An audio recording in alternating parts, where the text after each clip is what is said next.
नमस्कार। आपका इस छोटे से YouTube चैनल द उद्देश्य पावर ऑफ लर्निंग में स्वागत है। मेरा नाम दीपक पांडे। हम वेक्टर पढ़ रहे थे, तो वेक्टर के आगे एक नई टॉपिक पे चर्चा करते हैं जिसका नाम है, इस टॉपिक का नाम है वेक्टर रेजोल्यूशंस। वेक्टर रेजोल्यूशंस, इसका मतलब होता है वेक्टर का घटक, सदिशों का घटक। हिंदी में ऐसे बोल सकते हैं इसको, सदिशों का घटक।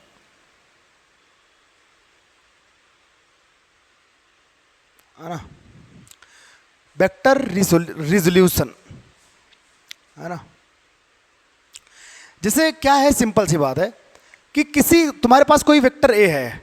सिंपल सा मुद्दा है इसमें, जैसे तुम्हारे पास एक वेक्टर ए है, इस वेक्टर ए को तुम चाहे कितने भी पार्ट में डिवाइड कर दो, कितने भी पार्ट में डिवाइड कर दो, तुम इस वेक्टर ए को कितने भी पार्ट में डिवाइड कर दो, लेकिन जब इन सभी पार्ट्स को तुम फिर से मिलाओ तो फिर से तुम्हें यही वेक्टर ऑब्टेन हो जाए। अगर ऐसा होता है तो इन सबको कंपोनेंट ऑफ द वेक्टर कहा जाता है, component of this vector. Simple सी बात है, जैसे सर तुम्हारे पास एक फोर्स है, जैसे तुम्हारे पास एक, कभी कभी देखो हम लोग क्या करते हैं, हम लोगों के पास कोई गत्ता आता है घर पे, तो गत्ते में छेद करते हैं, छेद करके धागा बांध के उसको खींचते हैं। और सपोज दैट ये जमीन है तुम्हारी, ये फर्श है, घर का फर्श है तुम्हारा। गत्ता बांध के तुम ऊपर से बल लगाते हो, चलो लेके भागो भागो भागो। सपोज दैट तुमने बल लगाया कितना, 4 न्यूटन का। 4 न्यूटन का फोर्स लगा के तुम गत्ते को खींच रहे हो, ऐसे ड्रून ड्रून ड्रून रस्सी बांध के तुम बल लगा के ऐसे खींचते हो। देखो तुम ऐसे नहीं खींचते हो, ऐसे तुम गत्ते को आप ऐसे नहीं खींचते हो। कैसे? ऐसे सीधा सीधा ऐसे नहीं करते तुम ऐसे ऊपर लेके जाते हो तुम गत्ते को, और फिर लेके दौड़ते हो, मेरी रेलगाड़ी आई, मेरी रेलगाड़ी आई, ऐसा करके। तो जब आप फोर्स लगाते हो सर, तो सच अगर देखा जाए तो हॉरिजॉन्टल से क्षैतिज दिशा से कुछ कोण बनाते हो तुम। क्षैतिज दिशा से इस सीधी सीधी वाली डायरेक्शन से कुछ एंगल बना के तुम बल लगाते हो, फोर्स लगाते हो गत्ते पे, और फिर खींचते हो। अगर देखा जाए सर, तो ये 4 न्यूटन का बल इस दिशा में भी लग रहा है और इस दिशा में भी लग रहा है। अगर ध्यान से देखो तो ये जो डायरेक्शन है, इसका ये जो 4 न्यूटन का फोर्स है, इसका कुछ पार्ट इस डायरेक्शन में लग रहा है, जो क्षैतिज हॉरिजॉन्टल डायरेक्शन है, और ये वर्टिकल डायरेक्शन में भी लग रहा है। एग्जांपल के तौर पे एक चीज और देख लो, तुमने कोऑर्डिनेट एक्सिस ज्योमेट्री पढ़ी होगी आप लोगों ने। जैसे ये एक्स एक्सिस होता है, ये वाई एक्सिस होता है। अगर कोई यहां आके बैठ जाता है, अगर कोई यहां आके बैठ जाता है, तो इसका पॉइंट आप लेते हो x कामा 0। हाँ, x कामा 0, क्योंकि ओरिजिन से बंदा सिर्फ x पर चला है, y पे चला ही नहीं, इसलिए इसका y कोऑर्डिनेट 0 है। मान लो ऐसे ही कोई बंदा ओरिजिन से निकले और यहां जाके पहुंचे, तो ये कहां चल रहा है? ये सिर्फ किस एक्सिस पर चला है? y एक्सिस पे। तो इसका x कंपोनेंट 0 होगा और y की वैल्यू y होगी, जो भी होगा, कुछ 5 6 7 कुछ भी। तो जब तुम x एक्सिस पे चल रहे हो तो सिर्फ आपका x कोऑर्डिनेट लिखा जा रहा है, y 0 है। जब आप y पे चल रहे हो तो y लिखा जा रहा है, x 0 है। लेकिन आप जानते हो, आप पढ़े होगे मैथमेटिक्स में, जब तुम यहां आते हो तो आपका x कामा y दोनों कंपोनेंट होता है, क्योंकि आप कुछ x में भी चले हो और कुछ y में भी चले हो, कुछ x में भी चले हो, कुछ y में भी चले हो। ये x है तुम्हारा, ये y है तुम्हारा, क्योंकि x के पैरेलल है, ये x एक्सिस के पैरेलल है, ये दोनों पैरेलल हैं एक दूसरे के, इसलिए ये x वाली डायरेक्ट वैल्यू हो जाती है और ये y वाली वैल्यू हो जाती है। दोनों वैल्यू पे चलते हो तब यहां पहुंचते हो। मतलब यहां जब पहुंचते हो तुम, तो x और y दोनों डायरेक्शन में चल रहे होते हो सर। आप दोनों डायरेक्शन में चलते हो, x डायरेक्शन में और y डायरेक्शन में। तो अगर हम इस चीज को डिवाइड कर दें कि आपका x डायरेक्शन में कर दें, y वाला y डायरेक्शन में कर दें, that process is called vector resolution. Simple सी बात है, जैसे तुम अगर किसी वस्तु पर बल लगा रहे हो, फोर्स अप्लाई कर रहे हो, और फोर्स क्षैतिज से, हॉरिजॉन्टल से या वर्टिकल से, किसी से भी कुछ एंगल बना रहा है, मीन्स दैट जब किसी वेक्टर की डायरेक्शन दो हो, पॉसिबल दो हो सके, तीन हो सके, ऐसा डायरेक्शन पॉसिबल हो सके उसकी, तब आप उस वेक्टर को डिवाइड करते हो, वेक्टर को कंपोनेंट में तोड़ते हो, that is called vector resolution. Simple सा एक और एग्जांपल हम देते हैं आपको वेक्टर रेजोल्यूशन का। जैसे तुमने गत्ते पे 4 न्यूटन का बल लगाया था, फोर्स लगाया था, ये जो 4 न्यूटन का फोर्स है, अगर तुम यहां पर कोऑर्डिनेट एक्सिस सिस्टम एज्यूम करो तो ये एक्स एक्सिस है और ये वाई अक्ष है, एक्स अक्ष है, वाई अक्ष है, और इसके बीच में तुम 4 न्यूटन का बल लगा रहे हो। अगर इस, और हाँ, तुम एक्स एक्सिस के साथ कितना एंगल बना रहे हो, थीटा एंगल बना रहे हो, तो इस 4 न्यूटन का अगर एक्स डायरेक्शन में तुम्हें कंपोनेंट लेना है तो तुम डॉट डॉट करके ऐसे ट्रायंगल बना लो। क्या बना लो? ट्रायंगल। यहां एंगल थीटा बन रहा है तो ये हो जाएगा परपेंडिकुलर तुम्हारा, ये हो जाएगा बेस तुम्हारा, ये हो जाएगा हाइपोटेनियस तुम्हारा। अगर इस थीटा की वैल्यू लेना चाहते हो और तुम सपोज दैट बेस की वैल्यू निकालना चाहते हो, इस बेस की वैल्यू कितनी होगी ये निकालना चाहते हो, ये तो तुम्हें पता नहीं, तुम्हें तो ये पता है ना, ये इसकी वैल्यू कितना है 4 न्यूटन, इसकी वैल्यू 4 न्यूटन है, मतलब इस गत्ते पर तुम बल लगा रहे हो 4 न्यूटन से ऐसे तिरछा एक्स अक्ष से कुछ कोण बना रहे हो। तो अगर तुम देखना चाहो कि इस 4 न्यूटन में कितना फोर्स का कंट्रीब्यूशन एक्स डायरेक्शन में है, मतलब इस 4 न्यूटन, ये जो 4 न्यूटन लग रहा है ये एक्स दिशा में लग रहा है और वाई दिशा में भी लग रहा है। तो अगर तुमसे कोई पूछे भैया इसका एक्स दिशा में कितना लग रहा है, 4 न्यूटन का कितना पार्ट एक्स दिशा में लग रहा है, 4 न्यूटन का कितना पार्ट वाई दिशा में लग रहा है, तब तुम 4 न्यूटन के फोर्स को डिवाइड करोगे, तोड़ोगे 2 कंपोनेंट में, एक तो एक्स डायरेक्शन में, दूसरा वाई डायरेक्शन में। तो जब किसी वेक्टर को हम डिवाइड करते हैं, कंपोनेंट में ब्रेक करते हैं, तो that process is called vector resolutions. और जब आप किसी वेक्टर को पार्ट्स में तोड़ते, जैसे तुम्हारे पास एक वेक्टर ए है, इसको कुछ पार्ट में तोड़ोगे, जैसे ए एक्स हो गया, ए एक्स वेक्टर हो गया, ए वाई वेक्टर हो गया और ए जेड वेक्टर हो गया, इन सबको हम लोग कहते हैं कंपोनेंट।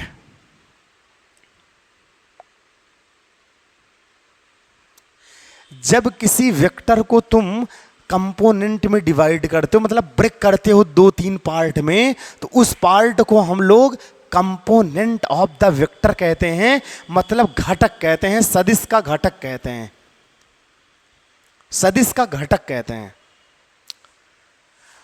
समझ गए होगे तुम?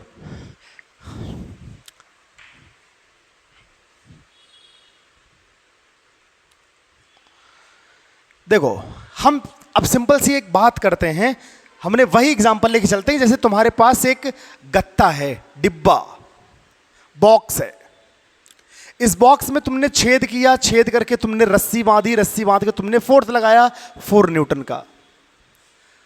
अगर तुमसे कोई पूछे कि तुम क्षैतिज से, मतलब हॉरिजॉन्टल से कितना डायरेक्ट एंगल बना रहे हो, तो हॉरिजॉन्टल डायरेक्शन तुम्हारा ये हो गया, सपोज दैट यहां से तुम थीटा एंगल बना रहे हो, इसे कहते हैं हॉरिजॉन्टल डायरेक्शन।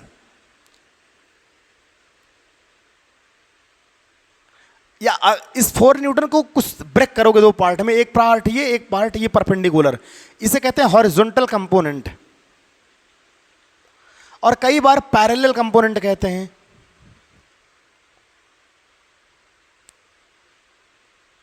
पैरेलल कंपोनेंट कहते हैं, और इसका एक कंपोनेंट इधर जाता है। 4 न्यूटन का कंट्रीब्यूशन, इसे एक्स एक्सिस अज्यूम कर लो, इसे वाई एक्सिस अज्यूम कर लो अगर आपका मन है तो। इस 4 न्यूटन को इस डायरेक्शन में अगर ब्रेक करोगे तो ये जो डायरेक्शन है ये वर्टिकल डायरेक्शन कहलाता है, ये इसे वर्टिकल डायरेक्शन कहते हैं, वर्टिकल कंपोनेंट। या क्योंकि ये परपेंडिकुलर है, एक्स एक्सिस के परपेंडिकुलर है, या हॉरिजॉन्टल कंपोनेंट के परपेंडिकुलर लाइन है ये, इसलिए इसे परपेंडिकुलर कहते हैं कंपोनेंट।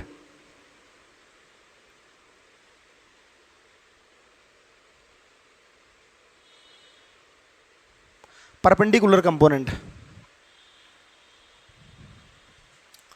तो इस 4 न्यूटन, अच्छा एक बात और है सर, जो वेक्टर रेजोल्यूशंस करते हैं ना, ये हम ओनली वेक्टर का ही करते हैं, स्केलर का नहीं, क्योंकि भैया डायरेक्शन चाहिए। डायरेक्शन किस में होती है? डायरेक्शन सिर्फ वेक्टर में होती है, स्केलर में नहीं होती। तो जिसमें डायरेक्शन होती है उसी को तो हम ब्रेक करके उसकी डायरेक्शन को हम क्लियर करते हैं कि किस डायरेक्शन में क्लियरिटी के साथ काम कर रहा है ये। तो जो वेक्टर का रिजोल्यूशन है ये सिर्फ वेक्टर्स का किया जाता है, स्केलर का नहीं किया जाता, अदिश राशियों का नहीं होता, क्योंकि अदिश राशियों के पास डायरेक्शन ही नहीं होती स्केलर क्वांटिटी के पास। तो हमेशा सदिश राशियों का किया जाता है जिसके पास डायरेक्शन होती, वेक्टर क्वांटिटी का किया जाता है। तो जैसे अब ये 4 न्यूटन है, वेक्टर है, इसकी जगह तुम नॉर्मली एक वेक्टर ले सकते हो, वेक्टर ए। ये वेक्टर ए जो है वो हॉरिजॉन्टल से पैरेलल डायरेक्शन से, मतलब एक्स एक्सिस से थीटा एंगल बना रहा है। तो अगर इस वेक्टर ए को हम देखना चाहते हैं इसका एक्स एक्सिस की डायरेक्शन में कितनी वैल्यू होगी, तो इसको हम ऐसे ऐसे डैश डैश करके ट्रायंगल बना लेंगे। ट्रायंगल, इस ट्रायंगल में ये एंगल थीटा गिवन है। अगर ये थीटा, जहां थीटा बन रहा है उसके जस्ट सामने परपेंडिकुलर हो जाएगा, ये जस्ट क्या हो जाएगा? हाइपोटेनस हो जाएगा, ये क्या हो जाएगा? बेस हो जाएगा।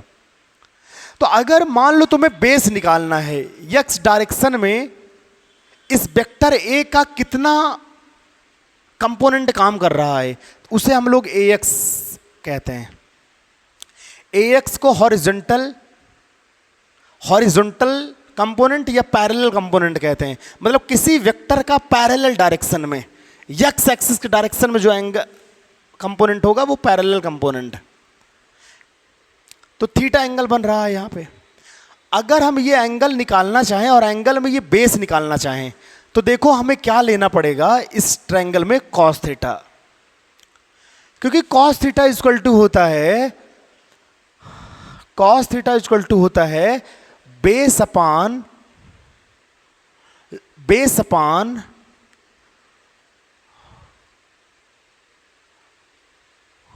Hypotenuse, base upon hypotenuse. तो कॉस थीटा बराबर होता है बेस अपान हाइपोटेनस, है ना? Hypotenuse, base upon hypotenuse. तो बेस की वैल्यू कितना है? इसको आपने ए एक्स अज्यूम किया है तो बेस ए एक्स है, और हाइपोटेनस कितना है? वेक्टर ए है। तो वेक्टर ए का क्रॉस प्रोडक्ट करोगे तो ए एक्स बराबर ए कॉस थीटा। यहां पर ए लिखते हो तो ए एक्स बराबर कितना आ जाएगा? ए कॉस थीटा। तो मतलब ये जो ए एक्स की वैल्यू आई है, ए एक्स की वैल्यू है ए कॉस थीटा। ऐसे अगर तुम्हें इस ट्रायंगल चाहिए, देखो ये ट्रायंगल, इस ट्रायंगल में अगर ये थीटा था तो ये एंगल कितना होगा? 90 माइनस थीटा। और ये 90 है, ये 90 माइनस थीटा है, ये 90 है, तो ये कितना हो जाएगा? थीटा हो जाएगा। या इसी चीज को तुम यहां कर सकते हो, जैसे ये एक्स कंपोनेंट है ना, ये वाली जो लाइन है ये वाई एक्सिस के पैरेलल है, इसे तुम ए वाई कह सकते हो, ए वाई। अब चाहे इसको इसी ट्रायंगल से ए वाई की वैल्यू, इसकी वैल्यू निकाल लो, चाहे इस वाले ट्रायंगल से इस ए वाई की वैल्यू निकाल लो, दोनों सेम रिजल्ट आने वाला है। जैसे देखो यहां इसी ट्रायंगल से देखो, तुम्हें किसकी वैल्यू चाहिए? इसकी, ए वाई की। ए वाई क्या है इस ट्रायंगल में? परपेंडिकुलर है। तो परपेंडिकुलर फाइंड करने के लिए तुम साइन थीटा ले लो। साइन थीटा इक्वल टू होता है परपेंडिकुलर अपॉन हाइपोटेनस। परपेंडिकुलर की वैल्यू हम कितना अज्यूम किए हैं? A Y. हाइपोटेनस की वैल्यू कितनी है? ए। क्रॉस करोगे तो तुम्हें A Y equal to A sine theta मिलेगा। ए एक्स को 1 इक्वेशन मान लेते हैं, ए वाई को 2 इक्वेशन मान लेते हैं। जो ए एक्स है, ए एक्स को हम लोग हॉरिजॉन्टल कंपोनेंट कहते हैं या पैरेलल कंपोनेंट कहते हैं, क्षैतिज घटक कहते हैं। और ए वाई को हम लोग वर्टिकल कंपोनेंट कहते हैं या परपेंडिकुलर कंपोनेंट कहते हैं, लंबवत घटक कहते हैं, ऊर्ध्वाधर घटक कहते हैं हिंदी में। तो ए एक्स हो गया, ए वाई हो गया। हम वेक्टर ए को 2 कंपोनेंट में डिवाइड कर दिए, और मजे की बात यह है कि ये दोनों कंपोनेंट ए एक्स और ए वाई दोनों एक दूसरे के परपेंडिकुलर हैं। जैसे देखो ए एक्स ये है, ए वाई ये है, ए एक्स ये है, ए वाई ये है, दोनों एक दूसरे के परपेंडिकुलर हैं। ऐसे कंपोनेंट को रेक्टेंगुलर कंपोनेंट कहते हैं। रेक्टेंगुलर कंपोनेंट कहते हैं जब किसी वेक्टर को टू कंपोनेंट में डिवाइड किया जाए और वो दोनों कंपोनेंट एक दूसरे के परपेंडिकुलर हों, तो ऐसे कंपोनेंट के किसी वेक्टर के ऐसे पार्ट को हम लोग रेक्टेंगुलर कंपोनेंट कहते हैं। ठीक है। आयताकार घटक कहते हैं अगर किसी वेक्टर को ऐसे दो पार्ट में तोड़ो कि जिससे उन दोनों कंपोनेंट, दोनों घटक उनके परपेंडिकुलर हो एक दूसरे के, तो ऐसे घटक को हम रेक्टेंगुलर कंपोनेंट, आयताकार घटक कहते हैं। ठीक है। एक आया ए एक्स कॉस बराबर ए कॉस थीटा, दूसरा आया A Y equal to A sine theta. इस ट्रायंगल से निकाला हमने। अगर तुम इस ट्रायंगल से निकालोगे तो ये एंगल थीटा माने थे, तो ये एंगल 90 माइनस थीटा होगा, ये एंगल 90 होगा। अगर ये एंगल 90 होगा, ये एंगल 90 माइनस थीटा होगा। तो ट्रायंगल के तीनों एंगल्स का सम 180 डिग्री होता है। अगर इन दोनों को और इसको यक्स मान के ऐड करोगे तो इसकी वैल्यू कितनी आएगी? थीटा। अब थीटा आई, थीटा जहां एंगल बनता है उसके जस्ट सामने क्या होता है? परपेंडिकुलर। ये क्या होगा? बेस। ये क्या होगा? हाइपोटेनस। तुम्हें अभी यहां तुमने बेस निकाला था, अब यहां परपेंडिकुलर निकालोगे तो क्या लोगे? Sine theta. और ये वाई एक्सिस की डायरेक्शन में, तो इसलिए इस वैल्यू को तुम ए वाई कहोगे। हालांकि इस ट्रायंगल में भी तुम इसको ए वाई कह सकते हो क्योंकि ये वाई एक्सिस के पैरेलल है ये लाइन, इसलिए इसको भी ए वाई बोल सकते हो तुम। लेकिन इस ट्रायंगल से ए एक्स और ए वाई की दोनों वैल्यू निकाल सकते हो तुम। लेकिन जैसे अगर तुम्हारा मन हो इस ट्रायंगल से निकालने का, उसके लिए बता रहे हैं हम। ये एंगल 90 माइनस थीटा होगी, ये 90 होगी, ऐड करोगे तो ये वैल्यू थीटा आ जाएगी तुम्हारी। थीटा आएगी जहां थीटा एंगल बनता है उसके जस्ट सामने परपेंडिकुलर होता है, बेस होता है, हाइपोटेनस होता है। तुम्हें चाहिए ए वाई की वैल्यू। ए वाई निकाल मतलब परपेंडिकुलर निकालने के लिए सबसे सटीक ट्रिग्नोमेट्री रेशियो कौन है? Sine theta. Sine theta equal to होगा ए वाई अपान का ए का क्रॉस करोगे क्योंकि परपेंडिकुलर अपान बेस, परपेंडिकुलर की वैल्यू ए वाई है, हाइपोटेनस की वैल्यू ए है, तो ए वाई अपान ए का मल्टीप्लाई मारोगे तो A Y equal to A sine theta आएगा। इससे भी सेम रिजल्ट आएगा। इन्हीं दोनों कंपोनेंट को हम लोग क्या कहते हैं? Components of vector. That is a horizontal component और parallel component, that is a vertical component. एक बात और सर, आप नोट कर लीजिएगा इतना।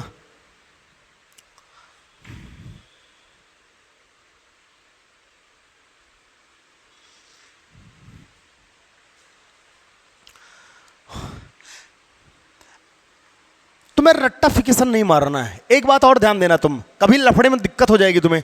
रट्टा ना मारो। एक चीज और देखो तुम, जैसे तुम्हारे पास एक वेक्टर ए है, मान लो ये वेक्टर ए इस एक्सिस के साथ एंगल थीटा बना रहा है, वर्टिकल डायरेक्शन के साथ थीटा बना रहा है। तो जब इस वेक्टर का तुम हॉरिजॉन्टल कंपोनेंट लोगे तो इसके साथ लोगे और इसे कहोगे ए कॉस थीटा। अब तुम्हें यह पता चल गया होगा कि horizontal component means parallel component means क्षैतिज घटक के साथ हमेशा ट्रिग्नोमेट्रिक रेशियो का कौन सी वैल्यू आती है? Cos theta.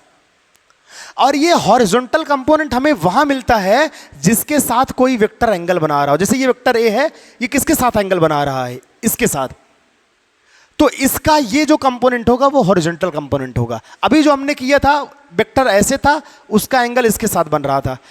तो ये वेक्टर ए था, ये तो इस वेक्टर ए का इसके साथ एंगल बन रहा है, तो इसलिए इस वेक्टर का ये डायरेक्शन हॉरिजॉन्टल कंपोनेंट का होगा, पैरेलल कंपोनेंट का होगा।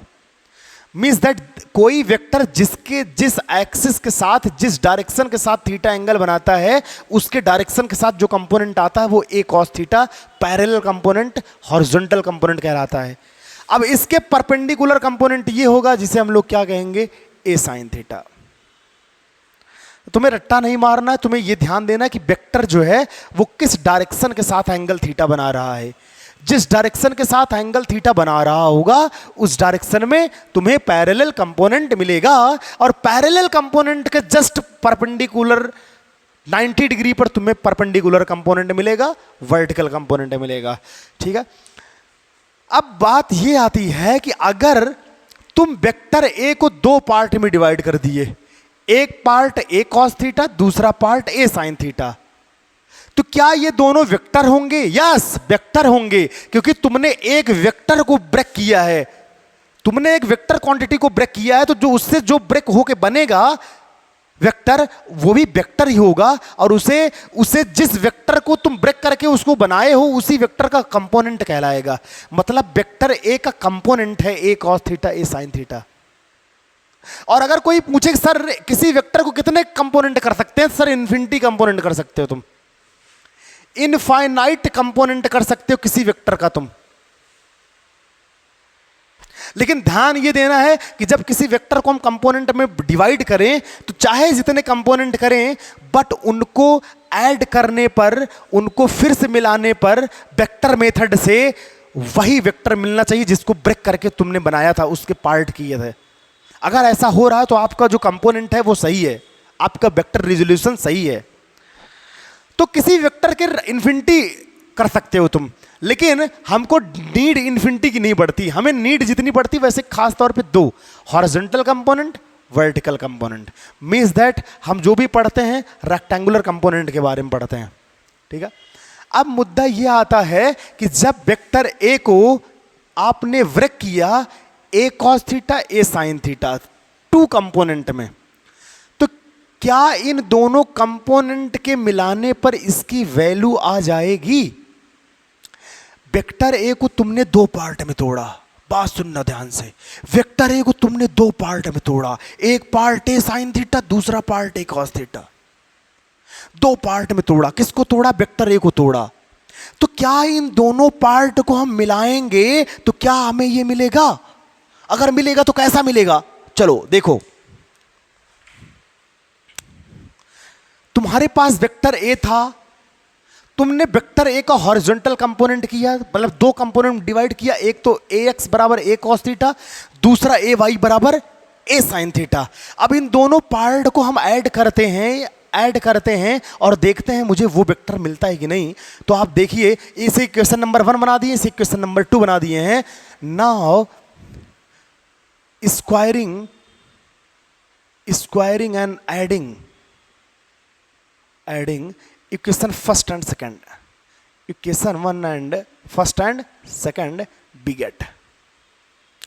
इन दोनों इक्वेशन को स्क्वायर करो और ऐड कर दो। तो अगर ax का स्क्वायर करोगे तो तुम्हें मिलेगा ax स्क्वायर। अब इसके साथ तुम इसको ऐड करोगे, क्योंकि राइट LHS के साथ RHS के साथ ऐड होता है स्क्वायर करके, ax स्क्वायर होगा, ay का स्क्वायर प्लस का ay स्क्वायर होगा। फिर इसका स्क्वायर करोगे तुम्हें मिलेगा A square cos square theta, plus इसका स्क्वायर करोगे, ऐड करोगे तो मिलेगा A square sine square theta. तो कुल मिला के A X square plus A Y square is equal to, A square common कर लो, ए स्क्वायर कॉमन करोगे तो मिलेगा तुम्हें कॉस स्क्वायर थीटा प्लस का साइन स्क्वायर थीटा। और तुम चाहे टेक्नोमेट्री में कुछ जानो या ना जानो, लेकिन ये फार्मूला जरूर जानते हो, हर कोई जानता है, sign square theta plus cos square theta बराबर 1 तो क्या हो जाएगा या ये 1 आ जाएगा, तो ए स्क्वायर इंटू 1 बराबर आएगा ए X square plus A Y square. A square into 1 का मल्टीप्लाई ए ही होगा, तो ए स्क्वायर हो जाएगा। अगर स्क्वायर हटाओगे तो अंडर रूट में आएगा ए X square plus A Y square. अब बात ध्यान से सुनना, तुमने किसको डिवाइड किया था? तुमने किसको दो कंपोनेंट में डिवाइड किया था? किसी वेक्टर ए को, जो इस डायरेक्शन के साथ थीटा एंगल बना रहा था, उसको आपने डिवाइड किया तो मिला ए बराबर ए X square plus A Y square. कई बार इस ए को हम मॉड ऑफ वेक्टर ए भी लिख लेते हैं, या देखो तो इस वेक्टर, इस ए पर वेक्टर नहीं लगा है, सिर्फ ए लिखा गया है। ए लिखा गया मतलब इस वेक्टर ए का मैग्नीट्यूड आया है, ये डायरेक्शन नहीं आई है सर। मतलब इस वेक्टर ए को दो कंपोनेंट में डिवाइड किया आपने, ए cos theta A sine theta. जब इनको मर्ज किया, इनको मिलाया, तो फिर तुम्हें वही वेक्टर मिल रहा है, लेकिन वेक्टर का सिर्फ मैग्नीट्यूड मिल रहा है, डायरेक्शन नहीं। डायरेक्शन नहीं मिल रही सर अभी। लेकिन सर तुम तो कहोगे हमने वेक्टर को डिवाइड किया है दो पार्ट में, हमने वेक्टर ए को डिवाइड किया था दो पार्ट में, एक पार्ट ए कॉस थीटा मिला था, दूसरा पार्ट ए साइन थीटा मिला था। दो ए cos theta A sine theta को मिलाया तो मुझे वेक्टर ए मिलना चाहिए, जबकि तुम सिर्फ ए दे रहे हो सर मुझे, तुम सिर्फ ए दे रहे हो मुझे, और इसके पास डायरेक्शन नहीं, सिर्फ मैग्नीट्यूड है बस। वेक्टर ए तो है, वेक्टर ए जैसा तो है, लेकिन वेक्टर ए का सिर्फ मैग्नीट्यूड है, डायरेक्शन नहीं। तो हमने कहा रुको, डायरेक्शन भी दे रहे हैं तुम्हें, डायरेक्शन देने के लिए क्या करोगे, now equation first, equation second divide by first. Second equation को फर्स्ट से डिवाइड कर दो। सेकंड इक्वेशन क्या है, A Y is equal to A sine theta. ये फर्स्ट इक्वेशन है, A Y equal to A sine theta, sorry second equation है, A Y equal to A sine theta second equation है। First equation से divide करोगे तो यहां पर आएगा ए एक्स आएगा, और ए एक्स की वैल्यू होती है ए कॉस थीटा। ए से ए कैंसिल हो जाएगा, सेम है, sine theta upon cos theta क्या हो जाता है, tan theta. Tan theta equal to आएगा ए वाई अपॉन का ए एक्स। अगर थीटा बराबर निकालोगे तो ये हो जाएगा tan inverse A Y upon का ए एक्स। अरे सर थीटा आ गया, सर थीटा आ गया। थीटा का मतलब क्या हुआ, ये थीटा हमें बताता है जो रिजल्टेंट है उसका डायरेक्शन, मतलब ये एंगल देता कितना एंगल बन रहा है। एंगल जब तुम्हें मिल जाता तो एंगल का मीन्स होता है डायरेक्शन। तुम्हें डायरेक्शन मिल गई, एंगल मिल गया मतलब तुम्हें डायरेक्शन मिल गई, तो तुम्हें एंगल मिल गया, डायरेक्शन मिल गई, डायरेक्शन मिल गई और तुम्हें ए मिल गया। ए मतलब वेक्टर ए का मैग्नीट्यूड है, इसलिए इसे वेक्टर ए का मॉड ऑफ लिखा जा सकता है। वेक्टर, किसी भी वेक्टर का मॉड ऑफ माने उस वेक्टर का मैग्नीट्यूड, उस वेक्टर का मैग्नीट्यूड एग्जैक्ट वैल्यू।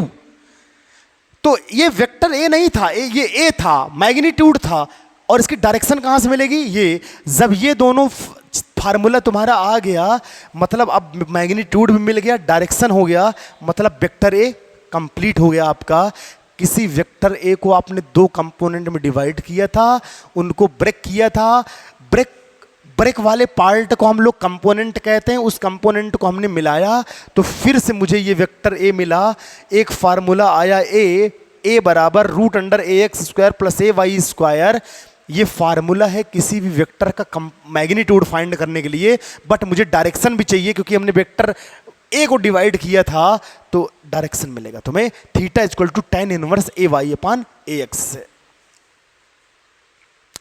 सर अगर ये बात किया जाए तो ये 2 डायमेंशन के लिए बात हो रहा था, जैसे सपोज दैट ये एक्स एक्सिस मान लो, ये वाई एक्सिस मान लो, तो जो तुम वेक्टर रेजोल्यूशंस पढ़ रहे थे ये वास्तव में 2D में पढ़ रहे थे, 2 डायमेंशनल में।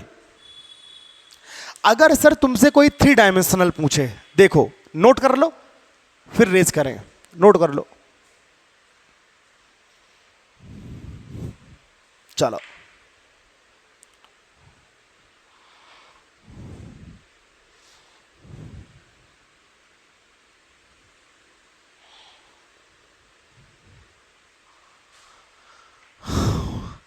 एक थोड़ा समरी, एक याद रिमेंबर करवाते हैं एक बात आपको।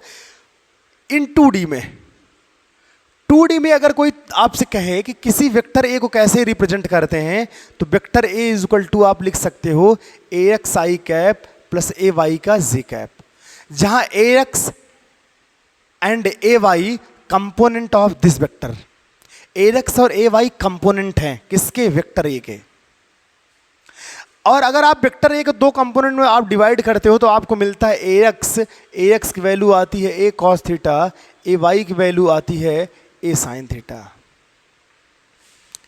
जब इनका मैग्नीट्यूड निकालते हो तो आता है ए बराबर root under A X square plus A Y square. जब इनकी डायरेक्शन फाइंड करते हो तो आता है tan inverse A Y upon का ए एक्स। ऐसे ही जब आप वेक्टर रेजोल्यूशंस इन 3D पढ़ते हो, 3D, 3D माने कैसे, जैसे तुम्हारे पास कोई वेक्टर ए है, जैसे कैसे पढ़ते हो देखो, जैसे ये क्यूब है एक,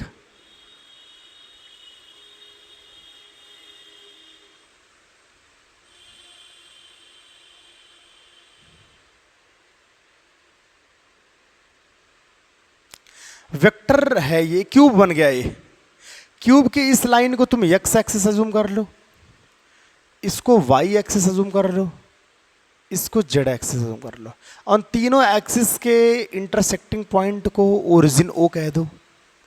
अब मान लो तुम्हारे पास एक वेक्टर ए है, तो इस वेक्टर का एक कंपोनेंट एक्स डायरेक्शन में जिसे ए एक्स कहते हो, इस वेक्टर ए का एक component A Y Y direction में, इस वेक्टर का एक component A Z Z direction में होगा।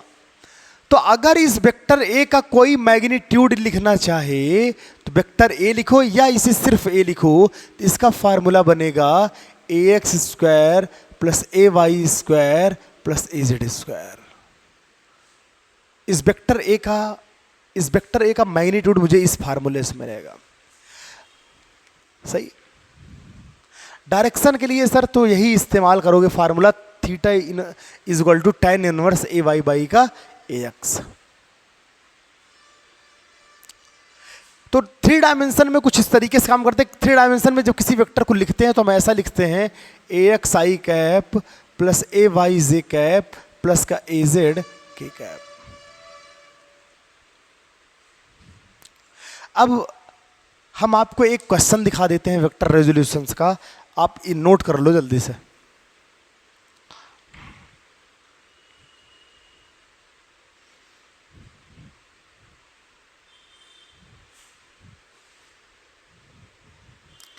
सर जैसे अभी हमने लिया था, एक प्रॉब्लम ली है हमने, जैसे मान लो आपके घर एक बॉक्स आया, पापा लाए कुछ सामान वामान लाए, बॉक्स डिब्बा है, डिब्बा, इस डिब्बे में तुमने छेद कर दिया, थोड़ा सा छेद करके तुमने धागा बांध के तुमने खींचना शुरू कर दिया। कितने न्यूटन के फोर्स से? 4 न्यूटन का बल लगा के। देखो तुम फर्श पे कहां खींच रहे हो,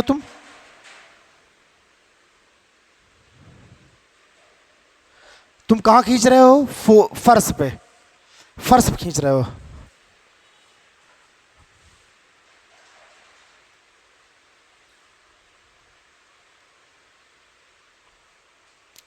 हाँ, तो हम क्वेश्चन पढ़ रहे थे कि हमारे पास एक बॉक्स है, इस बॉक्स में हमने थोड़ा छेद कर दिया, छेद करके धागा बांध के हम 4 न्यूटन खींच रहे हैं। और सर याद होगा ऐसा हमने खेल खेला है बचपन में, एक जब बॉक्स आता था, डिब्बा आता था, डिब्बा में छेद करते थे, धागे को बांधते थे, लेके भागते थे। और देखो सीधा नहीं खींचते थे, ऐसे ड्री, ऐसे नहीं, ऐसे ऊपर लेके भागते थे, तिरछा ऐसे। अगर देखा जाए तो हॉरिजॉन्टल से तुम डायरेक्ट एंगल बनाते थे, कुछ हॉरिजॉन्टल से क्षैतिज दिशा से कुछ कोण बनाते थे, थीटा। इस वाली डायरेक्शन से सीधी वाली डायरेक्शन से तुम ऐसे कोण बनाते थे, सीधी वाली डायरेक्शन से कोण बनाते थे, सीधी वाली डायरेक्शन से कोण बनाते थे तुम। तो अगर इस 4 न्यूटन को हम डिवाइड करें 2 कंपोनेंट में, तो इसका एक कंपोनेंट आएगा ये, जिसे हम क्षैतिज घटक कहते हैं या हॉरिजॉन्टल कंपोनेंट कहते हैं, इसकी वैल्यू होगी। और मान लो ये एंगल कितना है? 30 डिग्री। ये एंगल मान लो कितना है? 30 डिग्री। तो इस 4 न्यूटन को ये फोर्स दिया है तुम्हें, तुम इस पर बल लगा के खींच रहे थे इस डायरेक्शन में। अगर देखा जाए तो इसका कंट्रीब्यूशन, इसका योगदान इस 4 न्यूटन का एक्स डायरेक्शन में है और वाई डायरेक्शन में भी है।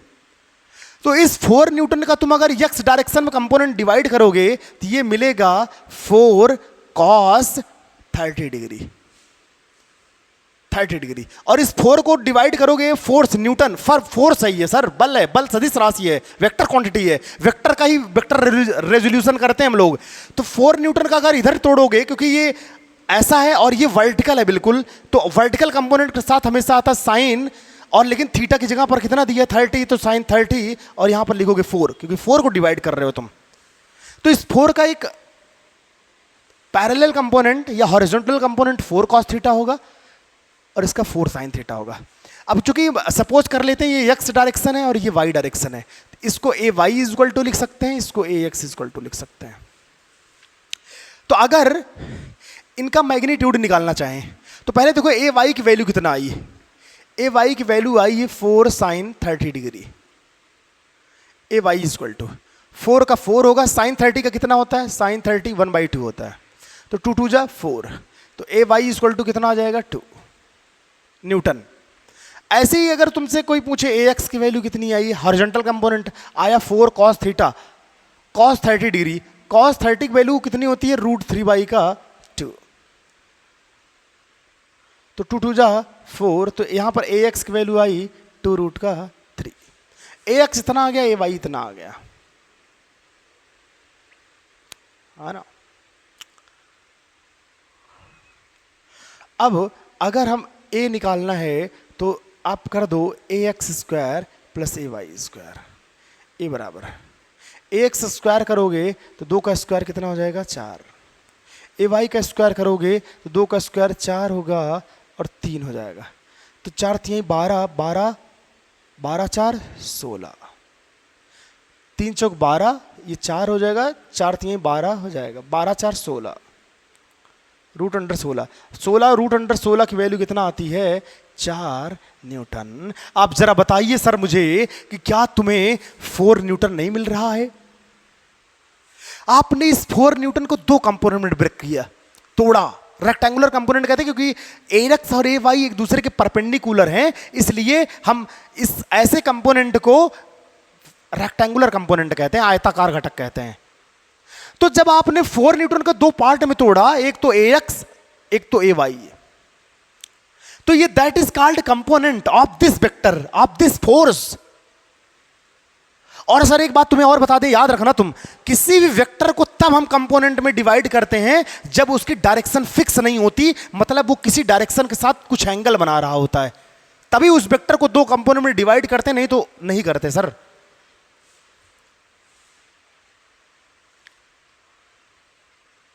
तो आप देखो, आपने ए एक्स की वैल्यू निकाली थी, ए वाई की वैल्यू निकाली थी, आपने हॉरिजॉन्टल कंपोनेंट निकाला था, वर्टिकल कंपोनेंट निकाला था, दोनों का रिजल्टेंट निकाला हमने, कितना आया 4 न्यूटन, इसके बराबर आ गया।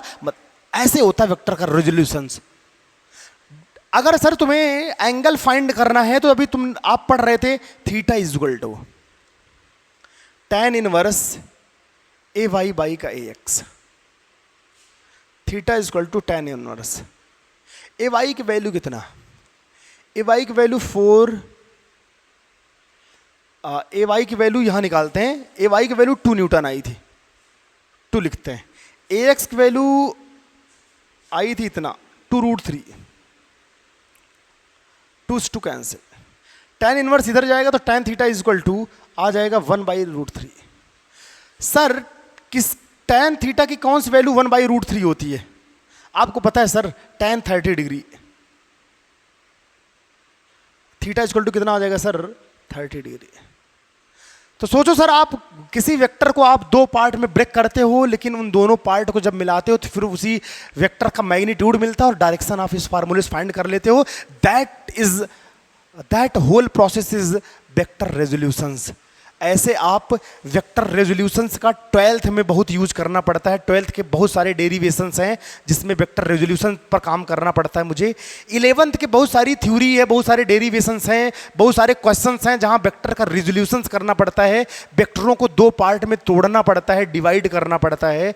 और सर मजे की बात यह है कि बहुत इंपॉर्टेंट सेशन है वेक्टर का, इसको लोगों को अक्सर कन्फ्यूजन रहती है, लेकिन आप को शायद क्लियरिटी आई होगी। हम लेके आएंगे क्वेश्चन वेक्टर रेजोल्यूशंस पे, अगर आप क्वेश्चन करोगे तो आपको बेहतरीन क्लियरिटी आएगी और आगे फ्यूचर में कभी भी वेक्टर रेजोल्यूशन से समस्या नहीं आएगी सर, इसका गारंटी है, प्रॉमिस है।